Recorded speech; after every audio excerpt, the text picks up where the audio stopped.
आप देख रहे हैं न्यूज 18 इंडिया। मैं हूं आपके साथ प्रीति रघुनंदन। यूपी का चुनाव आखिर किधर जा रहा है, ये सवाल हम इसलिए पूछ रहे हैं क्योंकि सियासी पार्टियों का चुनावी चरित्र अब खुलकर दिखने लगा है।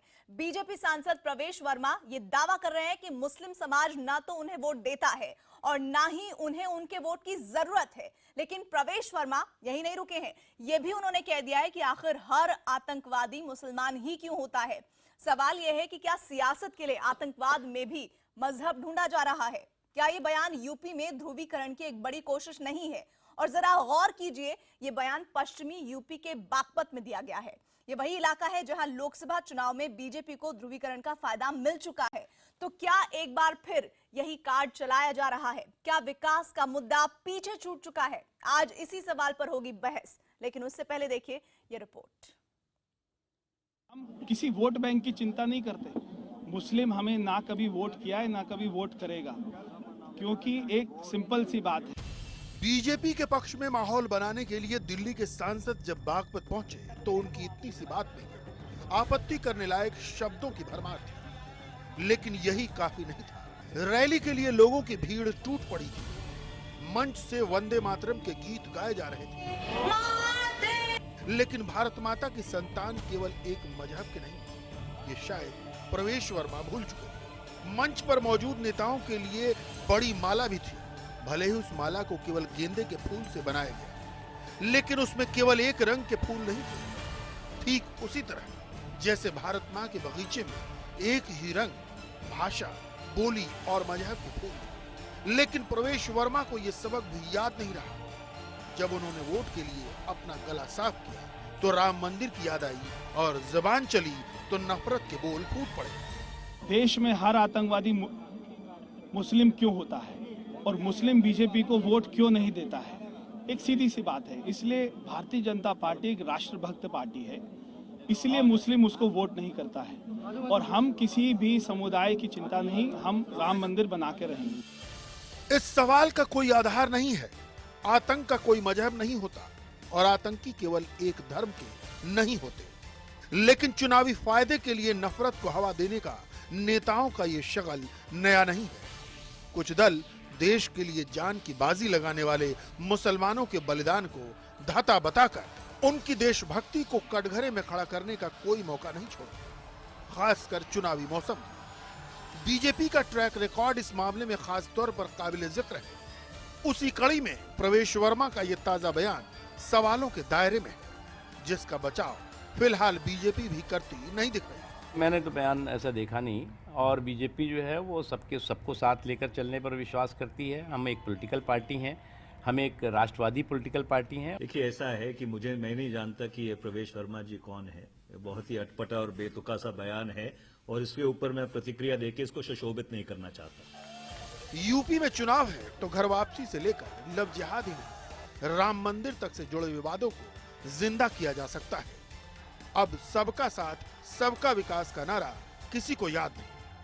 अब एक बार फिर साक्षी महाराज, साध्वी निरंजन ज्योति, योगी आदित्यनाथ जैसे चेहरे और उनके बयान गूंजते दिखाई सुनाई पड़ सकते हैं, क्योंकि इस बार यूपी की बारी है।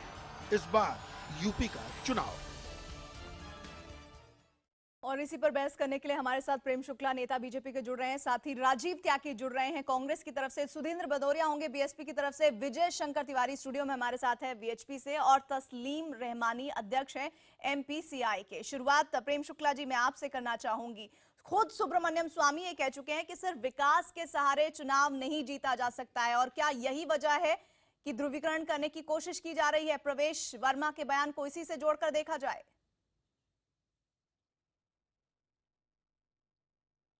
नहीं, भारतीय जनता पार्टी सबका साथ सबका विकास की राजनीति में विश्वास करती है और भारतीय जनता पार्टी ध्रुवीकरण, तुष्टीकरण जैसी नीतियों पर बिल्कुल विश्वास नहीं करती। तो प्रवेश वर्मा के इस बयान का मतलब क्या है? हर नेता से अपेक्षित है। प्रवेश वर्मा के इस बयान का मतलब क्या है?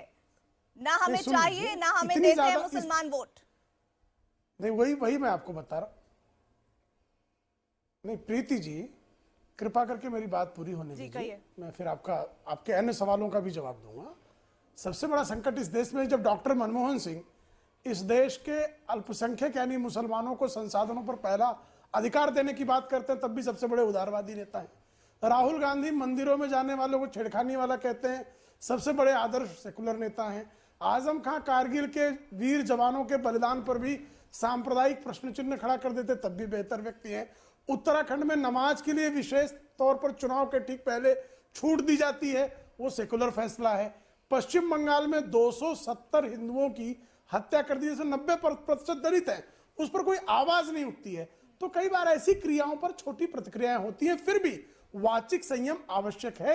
यह भारतीय जनता पार्टी का स्पष्ट स्टैंड है और भारतीय जनता पार्टी सबका साथ, सबका विकास में विश्वास रखती है। भारतीय जनता पार्टी ध्रुवीकरण और तुष्टीकरण की राजनीति से दूर रहना चाहती करते हैं, नहीं करते? निंदा लायक है ये बयान या फिर नहीं है? मैं उससे सहमत नहीं हूं। मैं निश्चित तौर पर भर्त्सना करता या डॉक्टर मनमोहन सिंह को प्रधानमंत्री पद से हटाकर राज्यसभा से इस्तीफा ले लिया जाता। आजम खान को कैबिनेट से इस देश में जो है सिर्फ भारतीय जनता पार्टी के लोगों ने ही संयत भाषा का प्रयोग करना चाहिए और डॉक्टर मनमोहन सिंह प्रधानमंत्री के पद पर बैठकर बहुसंख्यक समाज के मुंह पर थूकने का अपराध करें, फिर भी उनको मीडिया जो है उनका ग्लोरिफिकेशन करती है। ये बहुत बेहद दुखद और दुर्भाग्यपूर्ण है कि क्या ये बयान निंदा के लायक है नहीं। या नहीं है? वो बाहर है प्रधानमंत्री सत्ता से। आपने कहा वो उसके बारे में बाहर है अभी, आप सत्ता में हैं। प्रधानमंत्री पद पर प्रीति जी, प्रधानमंत्री पद पर बैठकर जिस समय इस देश का राष्ट्रपति अल्पसंख्यक रहा हो, इस देश का उपराष्ट्रपति अल्पसंख्यक रहा हो, इस देश का प्रधानमंत्री अल्पसंख्यक रहा हो, वैसे समय में देश के संसाधनों पर पहला अधिकार अल्पसंख्यकों का है। इस बात को कहने वाला आज भी ग्लोरीफाई किया जाता है और प्रवेश शर्मा के बयान पर बखेड़ा खड़ा किया जाता है। कृपया करके मीडिया निष्पक्षता पर तो कम से कम मीडिया से निष्पक्षता की अपेक्षा है।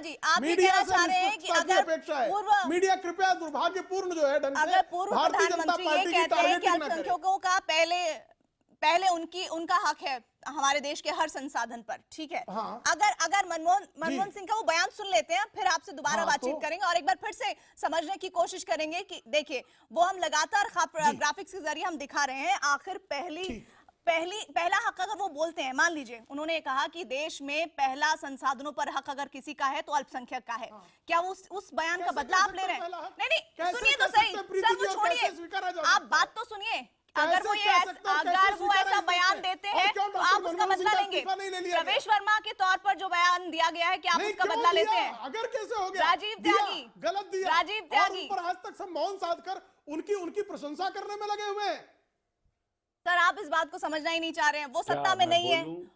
राजीव त्यागी, आपके बयान को उदारवाद से जोड़कर देखा जाता है, आपकी निंदा नहीं की जाती है, लेकिन प्रेम शुक्ला जी कह रहे हैं अगर वो ऐसा बयान देते हैं तो हमारे इस बयान को लेकर इतना हंगामा क्यों हो रहा है? राजीव त्यागी, प्रेम शुक्ला जी रहने दीजिए सर। प्रेम जी, राजीव त्यागी को सुन लेते हैं। प्रेम जी देखिए, प्रेम पूर्वक डिबेट करिए और आप मेरे बीच में बोलिए, मैं आपके बीच में हमने कुछ कह दिया तो हमारी जुबान खींच ले और वो कुछ भी कहते तो आप प्रशंसा करेंगे। ये निष्पक्षता है। आप ही बोलेंगे क्या? आप ही बोलेंगे क्या? रुकिए, अब मेरे से सवाल पूछा गया, मैं जवाब दे दूं। तुम्हें हिंदू की चाहत है न मुस्लिम से अदावत है, तुम्हारा धर्म सदियों से तिजारत था, तिजारत है। भारतीय जनता पार्टी ने निश्चित रूप से 2014 का जो चुनाव लड़ा था विकास के नाम पे लड़ा था। क्या विकास देश में दिख रहा है? क्या मैं पूछना चाहूंगा विकास कितना हुआ देश में? क्या विकास की भारतीय जनता पार्टी बात नहीं करेगी? राष्ट्र को, पूरे राष्ट्र को किस वक्तव्य से, किस कार्यशैली से, किस सिद्धांत से, किस नीति से क्या मिलता है, ये महत्वपूर्ण है। हमारे नीतियों से, हमारे कार्यक्रमों से, हमारे सारे सिद्धांतों से भारतवर्ष को 70 साल में जो विकास मिला है उसकी वजह से निश्चित रूप से आज देश में 20 करोड़ कारें हैं। आज भारतवर्ष का किसान एक्सपोर्ट करने के काबिल है। आज भारतवर्ष 7वें नंबर की इकोनॉमी है। आज भारतवर्ष 4थे नंबर की फौज रखता है। बीजेपी की रैली में जाने वाले मुसलमानों को शर्म आनी चाहिए, आप ही के नेता ऐसा कहते हैं। देखिए जिस भी व्यक्ति ने इस तरह का बयान दिया मैं उस बयान की भर्त्सना करता हूं, क्योंकि हिंदुस्तान में मैं बहुत स्पष्ट कह रहा हूं, देखिए 21वीं सदी में आप भारतवर्ष को हिंदू, मुस्लिम, सिख, ईसाई में नहीं बांट सकते। भारतवर्ष एक राष्ट्र है, भारतवर्ष में भारतीयता जिंदा है। भारतवर्ष वो देश है जिसमें 10 कोस पे पानी और वाणी बदल जाती है, अनेकता में एकता का देश है, कुटुंबकम का देश है। ऐसे देश को बहुत अच्छी लग रही है, लेकिन आप ही के पार्टी के नेता क्या कह रहे हैं उस बात का, उस बयान का? आप यहाँ पर खंडन करते हैं, नहीं करते? पार्टी से हूँ आप उस बयान का खंडन करते हैं, नहीं करते? मैं कहता हूँ तो आपको रोकना चाहिए ऐसे बयानों को। खंडन करता हूं उस बयान का। आरोप लगाना बहुत आसान है। मैं उस हर इमरान बयान मसूद का को हटाने खंडन के लिए करता क्या हूं। सुन प्रयास लीजिए किया प्रीति आपने, जी, जरा बता दें। हम उस बयान का खंडन करते। अरे आप मोदी जी को हटा दीजिए। डॉक्टर मोदी जी मनमोहन को सिंह का आप समर्थन करते हैं, खंडन करते हैं? हाँ, मनमोहन सिंह साहब के बारे में डॉक्टर बहुत मनमोहन स्पष्ट सिंह कह का देता हूं। समर्थन करते हैं, मनमोहन खंडन सिंह करते साहब का हैं? एक शानदार- राहुल गांधी मैं- का समर्थन मैं करते हैं, स्पष्ट खंडन कह- करते हैं? सुनिए इमरान मसूद का समर्थन मैं करते हैं, आपसे खंडन पूछना करते हैं? जरा चाहूंगा, बता दीजिए। आप मोदी जी की कार्यशैली का खंडन करते हैं, समर्थन करते हैं?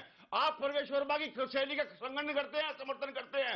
मैं आपके समर्थन विकास कर करता पाए हूं, देश जमकर में? समर्थन आपके करता देश को हूं, आगे ले क्योंकि पाए? सबका क्या साथ सबका देश में- विकास की बात क्या करते देश में हैं? किसानों की मनमोहन सिंह आत्महत्या की को तरह बढ़ोतरी नहीं है? भ्रष्टाचार, क्या युक्त देश में शासन और नौजवानों जो है को रोजगार बहुसंख्यकों मिला? पर क्या अत्याचार देश को के शांति पैरोकार मिली? नहीं है? देश में अगर रोजगार नहीं है, दिया देश में अगर रोजगार, शांति रोजगार नहीं हम है, नहीं देने देश में अगर के विकास नहीं है, रोजगार देने तो के उसकी जिम्मेदार मामले भारतीय में जनता पार्टी है। भारतीय जनता पार्टी विकास की पे, सरकार का रोजगार रिकॉर्ड पे और कांग्रेस देश में की डिबेट होनी कुकर्मों का जो चाहिए। पूरा लेकिन पिटारा देश खोल में दूंगा, डिबेट- तो भदौरिया आपका मुंह काला हो भदौरिया जाएगा। जी, इस चर्चा में आपको आपने शामिल करना एक चाहूंगी। रोजगार दिया राहुल गांधी को। आप देख रहे हैं किस तरह से ध्रुवीकरण को बहुत जोर शोर से उठाने की कोशिश हो रही है, लेकिन असल जो नब्ज है इन चुनावों की, भदौरिया साहब मैं चाहूंगी कि शुक्ला जी की और त्यागी जी की आवाज को थोड़ा कम किया जाए। भदौरिया जी, इस बार उत्तर प्रदेश में चुनाव में विकास मुद्दा है या फिर इस तरह की ध्रुवीकरण की राजनीति का बहुत ही दबदबा रहने वाला है?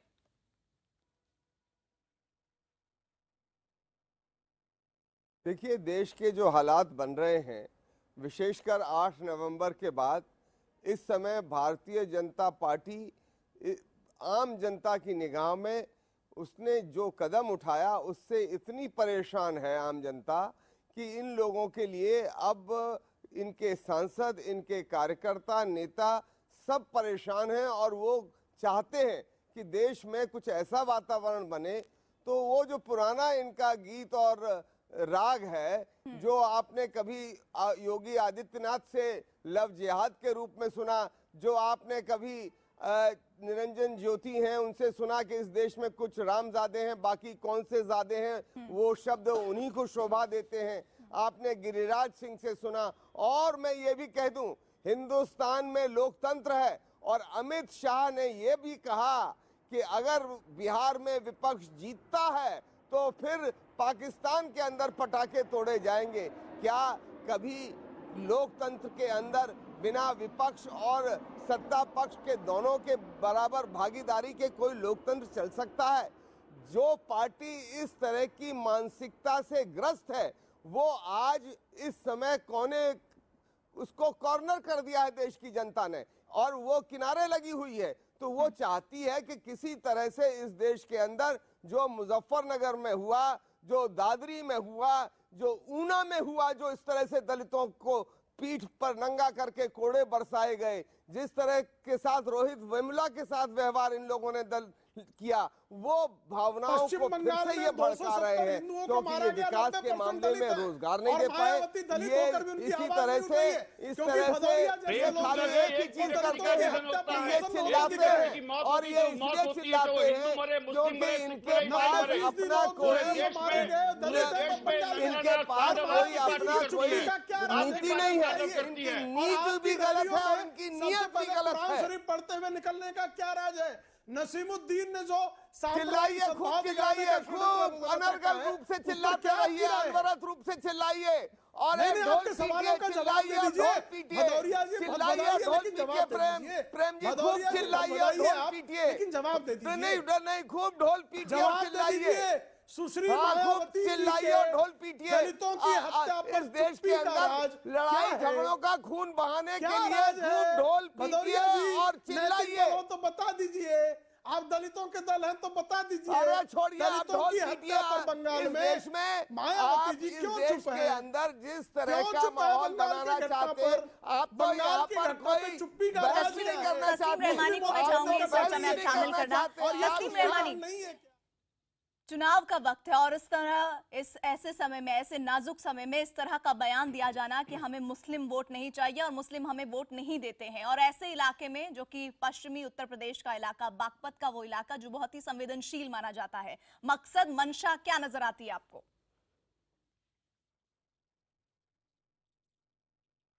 आपने मुझसे पूछा है? जी बिल्कुल।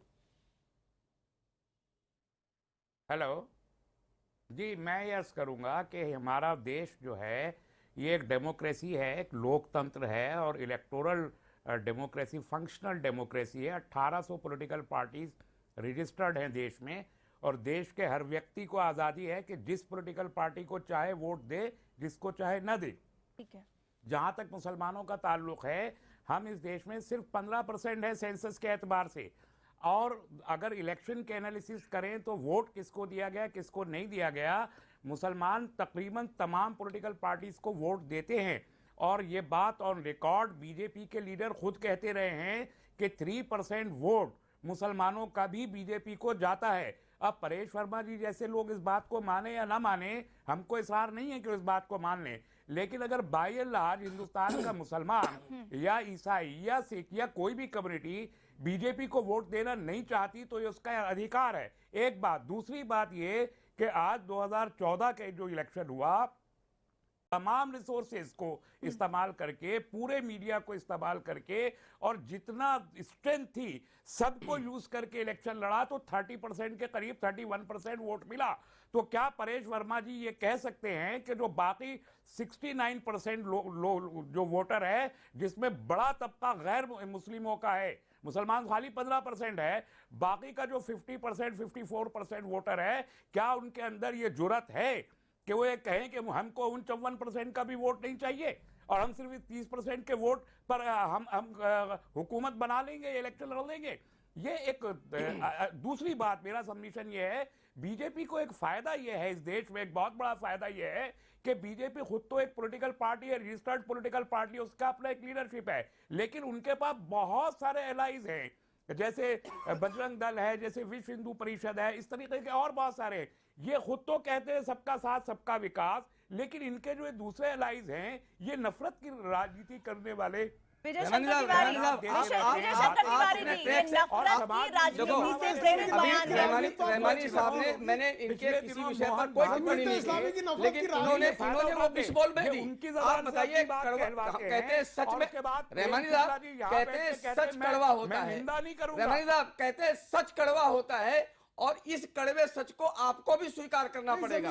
और अभी तक 1947 से लेकर अभी तक जो मीठी गोलियां दी जाती थी, उसके कारण मालदा जैसे कांड भी उनका आप समर्थन करते हैं, मालदा जैसे कांडों का आप समर्थन करते हैं।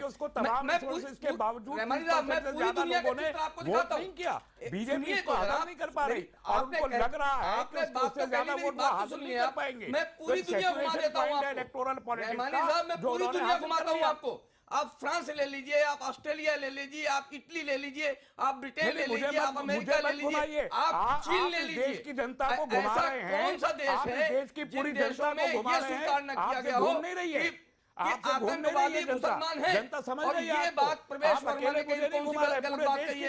एक सही बात करने, आपको भी समर्थन करना चाहिए, आपको भी समर्थन करना चाहिए। बात तो सही है, आतंकवादी मुसलमान है, ये आप स्वीकार नहीं कर रहे, आप उस पर मिट्टी डाल रहे हैं, आप उसको छुपाने की कोशिश कर रहे हैं। आप बताइए, आप बताइए फ्रांस ने क्या किया, आप बताइए ऑस्ट्रेलिया ने क्या किया? ये बात कही है, पर मस्जिदों को तोड़ने तक का काम कर दिया गया। आरएसएस आप अमेरिका जाते हैं, अमेरिका में आपकी नंगा जोरी हो जाती है, चीन में आपके व्रतों पर प्रतिबंध लगा दिया जाता है, आप कुछ नहीं बोलते। आप इसे एक्सेप्ट करेंगे ये परिदृश्य इसलिए उभरा है, ये आतंकवाद दुनिया भर में है, इसको आपको रहमानी साहब स्वीकार करना पड़ेगा। अगर नहीं करेंगे, ये सारा देश जो भारत के अंदर है, इस आग में झुकता दिखाई पड़ेगा आपको। ये मालदा जैसे जो घटनाएं होती है, बहुत मुश्किल है। आप भारत के बाहर ये बताइए आपने रहमानी साहब, ये मालदा जैसी घटनाएं क्यों होती हैं? कौन करता है ये?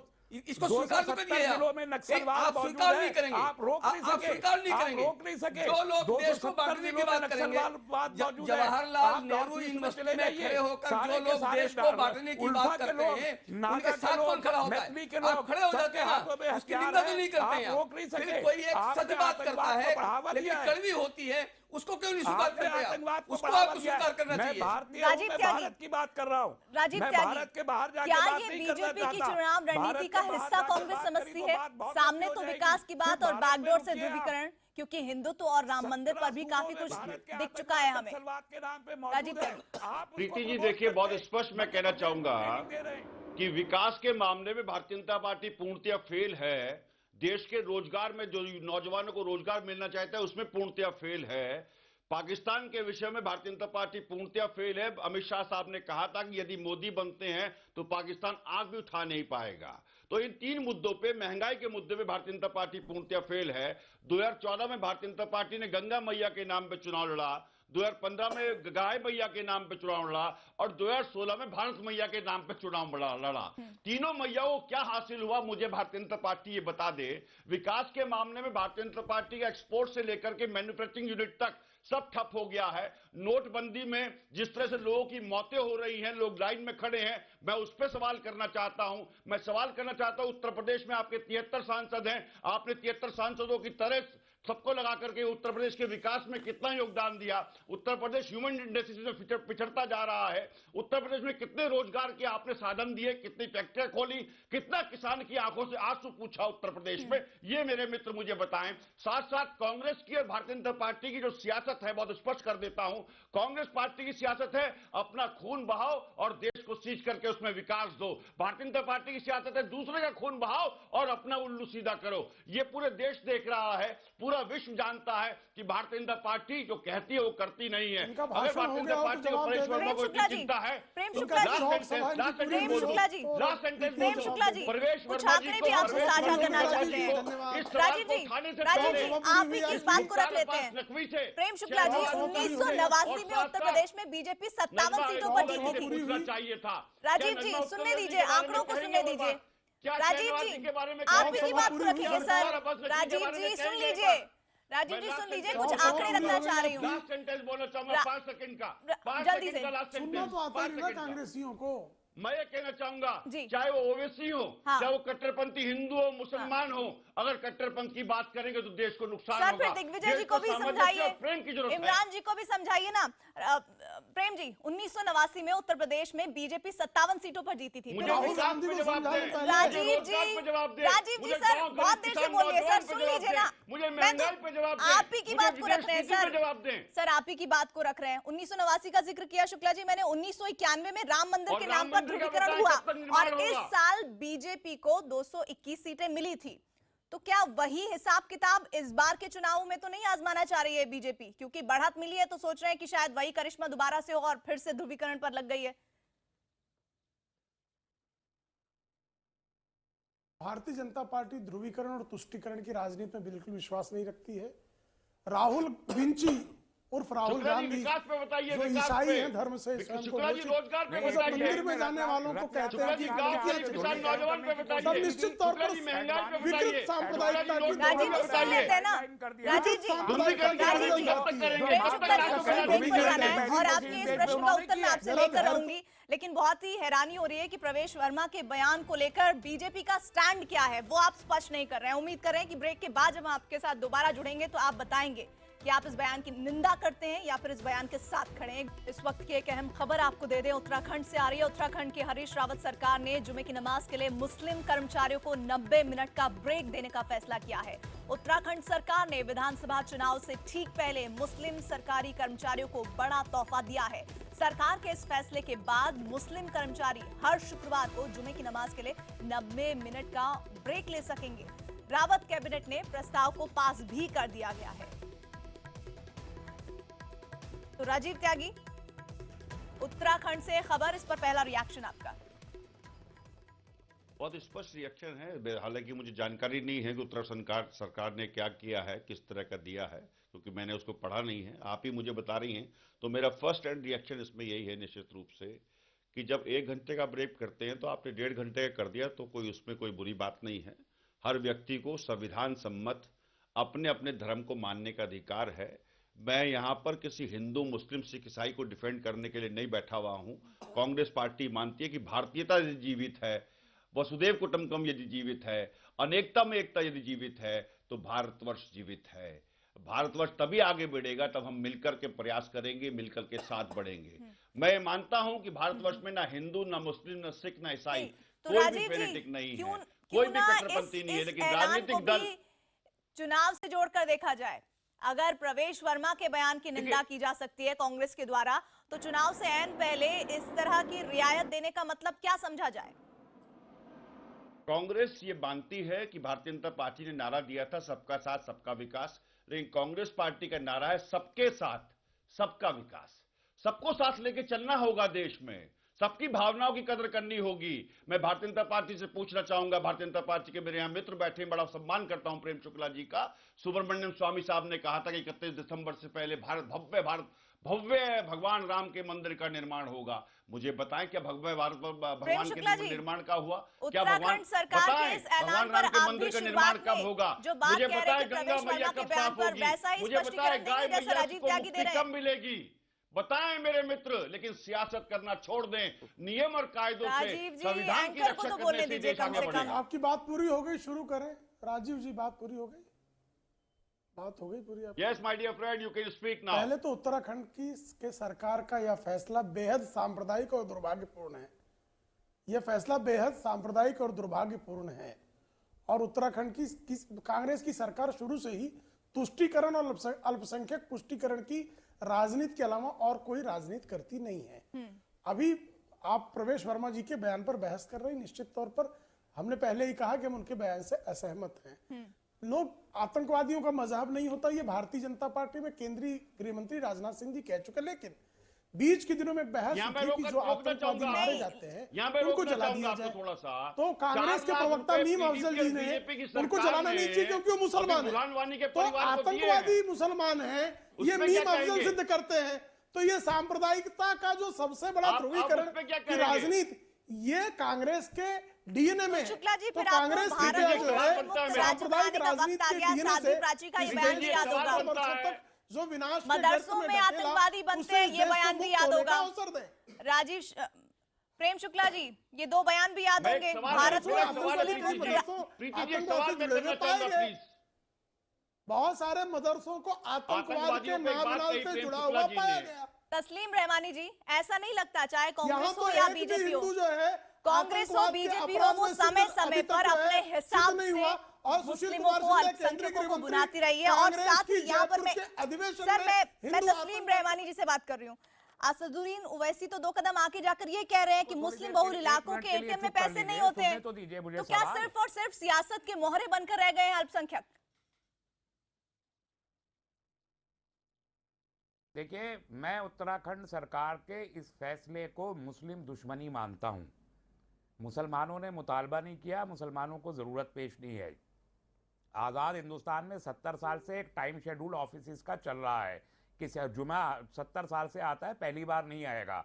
तो आधे घंटे का ये ब्रेक जो बढ़ा के ये मुसलमानों को आइसोलेट करने की साजिश है। और कांग्रेस इस किस्म की हरकतें पिछले 70 साल से करके बीजेपी और इनके अनुयायियों के हाथों मुसलमानों को पिटवाने का काम इसी तरीके से करती रही है।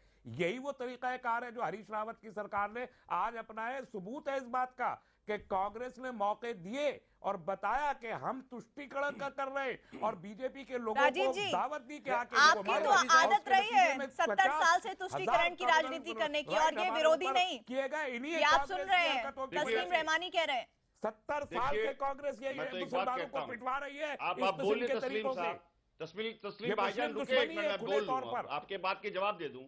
मैं आपकी बात का जवाब दे दूं। 1947 में जब देश आजाद हुआ, उससे लेकर के कांग्रेस ने 60 साल शासन किया देश पर, 60 साल देश की सेवा करने का कार्य किया। प्रीति जी, जो भी देश में विकास हुआ, जिस तरह से गंगा अपने पानी को किसान या हिंदू हो, मुस्लिम हो, सिख ईसाई हो, सबको देती है, उसी तरह से कांग्रेस के विकास में सबको भागीदारी मिली। सबको भागीदारी मिली। किसको भागीदारी नहीं मिली? क्या रोजगार में सबको भागीदारी नहीं मिली? क्या विकास में सबको भागीदारी नहीं मिली? क्या जितने भी ब्रांड देश में सबको भागीदारी नहीं मिली? लेकिन निश्चित रूप से विकास की बात कर रहे, बीच में मत बोलिए, बीच में मत बोलिए माय डियर फ्रेंड, मैं आपको जवाब देना चाहूंगा। डेवलपमेंट और ग्रोथ रेट के बीच में बात करेंगे, जो डिफरेंस आया है वो तो आपने क्रिएट किया है। तो न्यूयॉर्क कौन से विकास की बात कर रहे हैं? आज देश 7वें नंबर की हिंदुस्तान में 80% लोग 20 रुपए रोज से ज्यादा नहीं कमाते आपके जमाने की वजह से। अभी मैं पूछना चाहूंगा, आपने कम्युनलाइज किया इस मुल्क को, आप मौलाना अबुल कलाम आजाद को इलेक्शन जिताने की पोजीशन में नहीं रहे कभी। लेकिन ये सवाल जरूर पूछना चाहूंगा कि बुरहान वानी के परिवार को पीडीपी और बीजेपी की सरकार ने 4 लाख का मुआवजा किस आधार पे दिया? किस तुष्टीकरण की नीति कौन अपना रहा है? प्रवेश वर्मा जैसे सांसद बीजेपी के, या फिर उत्तराखंड की हरीश रावत की सरकार जो ऐन चुनाव से पहले इस तरह का ऐलान जुमे की नमाज के मद्देनजर करती है?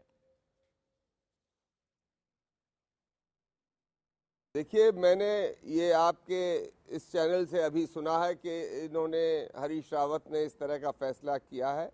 मुझे इसकी जानकारी नहीं थी, पर मैं ये ज़रूर जानता हूँ, सुबह से ये मैं देख रहा हूँ, प्रवेश वर्मा उत्तर प्रदेश के अंदर दिल्ली के सांसद हैं, भारतीय जनता पार्टी के जिम्मेदार एमपी हैं। वो उत्तर प्रदेश में जाकर ऐसी जगह पर इस बात को बोल रहे हैं जो दादरी, जहाँ पर अखलाक को लिंच किया गया, और मुजफ्फरनगर के बीच में का इलाका है जहाँ पर हमेशा से दोनों हिंदू मुसलमान एक साथ तो रहे हैं, पर कुछ लोग उसको बांटने का काम करते रहे हैं। बहन मायावती जी ने इंगित किया है इस ओर, क्योंकि ये लोग दो खेमों में जो दो बड़े खत्ते हैं वो हिंदुओं के और मुसलमानों के इनके खिलाफ हैं। नोटबंदी से पूरा प्रदेश इनके खिलाफ हो गया है। 30 एमपीओ ने, इनके सांसदों ने लिख के भी दिया है, इंडियन एक्सप्रेस के अंदर छपा है कि अब हम चुनाव में सामना नहीं कर सकते हैं। तो अब ये इस तरह से भड़काऊ भाषा बोल रहे हैं क्योंकि इनकी जमीन खिसक चुकी है पैर के तलों से, इसलिए ये भड़काऊ भाषा बोल रहे हैं। पर उत्तर प्रदेश के लोग जानते हैं, समझदार हैं, आप कह रहे हैं, लेकिन साथ ही उत्तराखंड की हरीश रावत सरकार ने जुम्मे की नमाज को लेकर जो ऐलान किया है उसके बारे में भी बोलिए, जिस सरकार को आपका समर्थन है। देखिए, कांग्रेस पार्टी के बारे में, देखिए उत्तर प्रदेश में समाजवादी पार्टी का इनके साथ फिक्स मैच है ही, सब जानते हैं। मुजफ्फरनगर कांड इन लोगों ने मिलकर कराया, समाजवादी पार्टी, कांग्रेस पार्टी उत्तर प्रदेश में, क्योंकि वो बहुत कमजोर हो गई है, उनकी स्थिति नहीं है। उत्तरांचल के अंदर भी मैं कहना चाहूंगा, हरीश रावत जी ने ये जो फैसला किया है, कब किया, क्या किया, इसकी हमको जानकारी नहीं है। जब जानकारी मिलेगी हम जरूर इस पर अवश्य बोलेंगे। सर, अभी ब्रेकिंग न्यूज दे रहे हैं और आप सुन भी रहे हैं,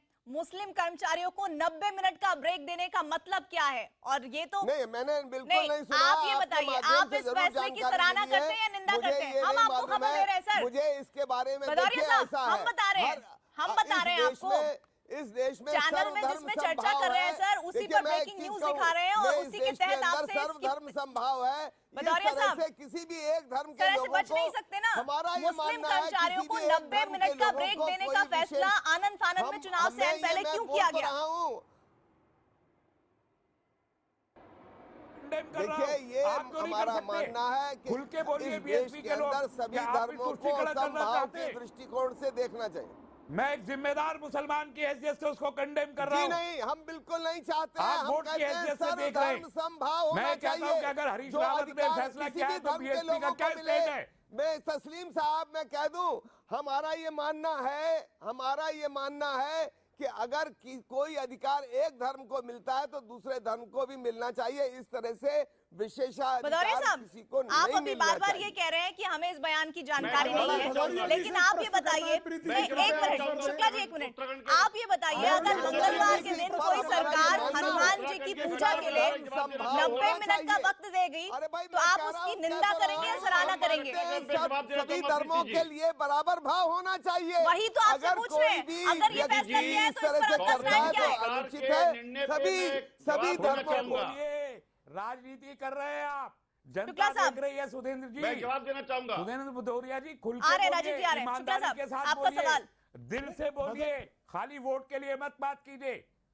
रहमानी साहब, एक मिनट। हम कांग्रेस पार्टी को, देखिए कांग्रेस पार्टी को हम मानते हैं, देखिए बहुजन बीएसपी और कांग्रेस पार्टी दो अलग है। अच्छी लग रही है ये रोहित कांग्रेस पार्टी से हमारे फैसले से कोई लेना देना नहीं है। कांग्रेस पार्टी के हम किसी भी फैसले से सहमत नहीं है। आप अगर बगर क्यों कर रहे हैं? आप निंदा करते हैं इस फैसले की? भदौरिया साहब, हमको कांग्रेस पार्टी के फैसले से हम शामिल नहीं है, तो हमको क्या उत्तराखंड में समर्थन वापस लीजिए। भदौरिया जी, कृपया मेरे प्रश्न का हम बिल्कुल नहीं समर्थन कर रहे हैं। हम उनके फैसलों का हम उनके फैसलों का समर्थन बिल्कुल नहीं कर रहे हैं। मुझसे कह रहे हैं उत्तराखंड में जब सरकार गिर रही थी, भदौरिया साहब, सबसे पहले आप कौन से एक नंबर 1 पर था आपका नाम? कम्युनल डिसीजन लिया हरीश रावत की सरकार ने।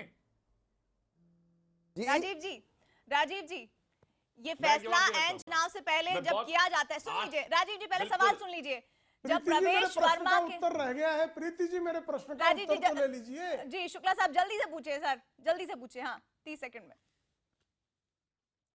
भदौरिया जी, आजकल बहुजन समाज पार्टी के सम्मेलनों की शुरुआत कुरान शरीफ के आयतों के पढ़ने से होती है। ये सांप्रदायिक फैसला है या सेकुलर है? इस परंपरा को, क्या हो इस गया रस्म को आप जब क्या हमारा मानते हैं? नहीं देखिए ये गलत बात है। हम कुरान शरीफ हो, चाहे वो गीता हो, चाहे वो बाइबल हो, हम सबका सम्मान करते हैं। रैली की पॉलिटिकल पार्टी की शुरुआत, ऐसे तो बहुत कुछ है, ऐसा तो बहुत कुछ बीजेपी में भी होता है। अब उस पर सवाल जवाब किया जाना जाएगा तो फिर तो डिबेट किसी और तरफ चली जाएगी। सीधे तौर पर चुनाव से ऐन पहले सांप्रदायिक फैसले जब लिए जाते हैं तो उसका सीधा असर क्या होता है, उसका मंशा क्या होता है? क्या ध्रुवीकरण की राजनीति करना मकसद नहीं है? तिवारी साहब से सीधे मैं सवाल करूंगी। तिवारी साहब, सबका साथ सबका विकास प्रधानमंत्री कहते हैं और कहते हैं कि मुसलमानों को घृणा की नजर से नहीं बल्कि उनको अपना समझो। और ऐसे में प्रवेश वर्मा बागपत में ऐसे पश्चिमी यूपी के इलाके में जाकर ऐसा बयान दे देते हैं कि मुसलमान लगातार ये समझने और सोचने को मजबूर हो जाते हैं कि उन्हें मोहरे की तरह क्यों इस्तेमाल किया जा रहा है। ऐसे में ऐसा लगता है कि नीति और नियत में बड़ा फर्क है। देखो, एपीजे कलाम भी मुसलमान थे और सारा देश उनका सम्मान करता है। तो कुल मिलाकर के एक बात समझने की आवश्यकता है प्रीति जी, कि जब हम ये कहते हैं कि सारे के सारे आतंकवादी मुसलमान के होते हैं, तब एक बात हम ये भी कहते हैं कि सारे मुसलमान आतंकवादी नहीं हैं। उसमें एपीजे कलाम और उनके समर्थक लोग भी हैं।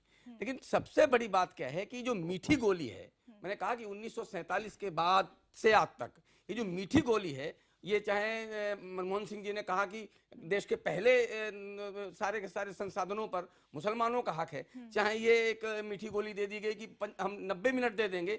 ऐसी मीठी गोलियों से इतना उत्साह बढ़ गया कि देश में मालदा होने लगा, मेरठ होने लगा, अलीगढ़ होने लगा, कैराना होने लगा, कांधला होने लगा। ये मीठी गोली का परिणाम है। अभी जो प्रवेश वर्मा जी ने बोला है, वो जो मीठी गोली के कारण कैंसर हो गया देश में, और ये कैंसर केवल भारत में नहीं हुआ है, सारे के सारे यूरोप भी इसी मीठी गोली को देता रहा है, वहां भी कैंसर हो गया। आ रहे राजीव जी, आ रहे हैं। अमेरिका में कैंसर नहीं हुआ। अमेरिका इसलिए कि वो गोली नहीं देता रहा।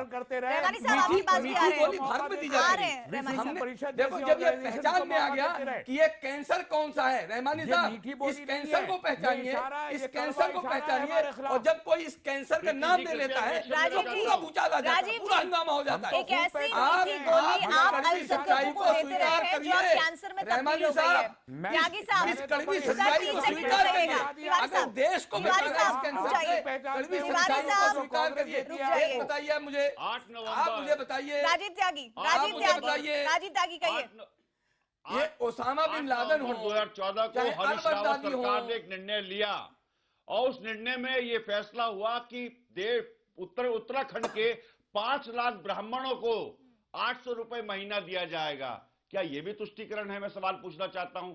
सरकार का काम है लोगों को लाभ देना, आर्थिक से लेकर के राजनीतिक से लेकर सामाजिक लाभ देना। तो क्या सरकार ने 5 लाख लोगों को, ये हिंदुस्तान टाइम्स में छपा हुआ है, इसे देख ले मेरे मित्र। Congress announces 800 rupees a month to all 5 lakh priest, 5 lakh ब्राह्मण को दिया था हम लोगों ने। अगर हमने 5 लाख ब्राह्मणों को अगर वो दिया है और मुसलमानों को 1.5 घंटा दे दिया है, तो इसमें आपत्ति कैसी? हम लोग सेक्युलर हैं, इसलिए सबका ध्यान रखना। बदारिया साहब, अल्पसंख्यकों को लेकर नीति और नियत में फर्क है। बदारिया साहब, मैं चाहूंगी कि बाकी सबकी आवाज कम की जाए, बदारिया साहब की आवाज को बढ़ा दिया जाए। बदारिया साहब, किसकी नियत और नीति में फर्क नजर आता है ये सब अल्पसंख्यकों को लेकर? देखिए, मैं आपको बतला दूं, ये जो प्रवेश वर्मा जी ने कहा है, इससे इनकी नीयत भी गलत है और इनकी नीति भी गलत है। और इसीलिए इस तरह के बयान इनके नेताओं से, चाहे वो साध्वी निरंजन हो, चाहे वो योगी आदित्यनाथ हो, चाहे वो साक्षी महाराज हो, चाहे वो गिरिराज सिंह हो, चाहे वो, ये इनकी पार्टी के 2 एक खेमे बन गए हैं। तुम ऐसी भाषा बोलो, हम तोड़-फोड़ की भाषा बोले।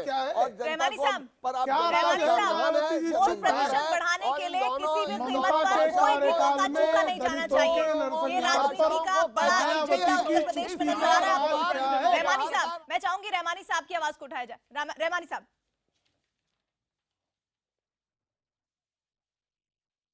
जी सर, सीधा सवाल ये कि उत्तर प्रदेश में बाकी असल मुद्दे पीछे छूट गए हैं और किस वजह से वोट मिल जाएगा, वो असल मकसद आ गया है उत्तर प्रदेश के चुनाव में। इलेक्शन है कौन सा इलेक्शन है जो मुद्दों पे हुआ है इस मुल्क में? 1952 से लेके अब तक सारे के सारे इलेक्शन सिर्फ कम्युनलिज्म की बुनियाद पे होते चले आए हैं। वरना कांग्रेस अगर सेकुलर पार्टी थी तो उसको 1952 में मौलाना अबुल कलाम आजाद जैसी शख्सियत के लिए सीट ढूंढनी ना पड़ती, हाफिज इब्राहिम के लिए सीट ढूंढनी ना पड़ती, बड़े बड़े दिग्गज कांग्रेस के इलेक्शन हारते चले गए। तब से आज तक मुद्दों पर इलेक्शन नहीं हुआ। रहमानी साहब, मुझे आपको रोकना पड़ेगा, आपका क्लोजिंग रिमार्क, फिर इसके साथ ही चर्चा को खत्म करेंगे। शुक्ला साहब। तुष्टीकरण की राजनीति देश के लिए घातक है। तुष्टीकरण की राजनीति कृपा करके बंद करें। वो चाहे जो दल हो, चाहे जो व्यक्ति हो, वो तुष्टीकरण और नफरत की राजनीति से बचे। आप प्रवेश वर्मा के बयान की निंदा करते हैं या फिर उसके साथ खड़े हैं? बहुत बहुत शुक्रिया आप सभी खास मेहमानों का हमारे साथ जुड़ने के लिए।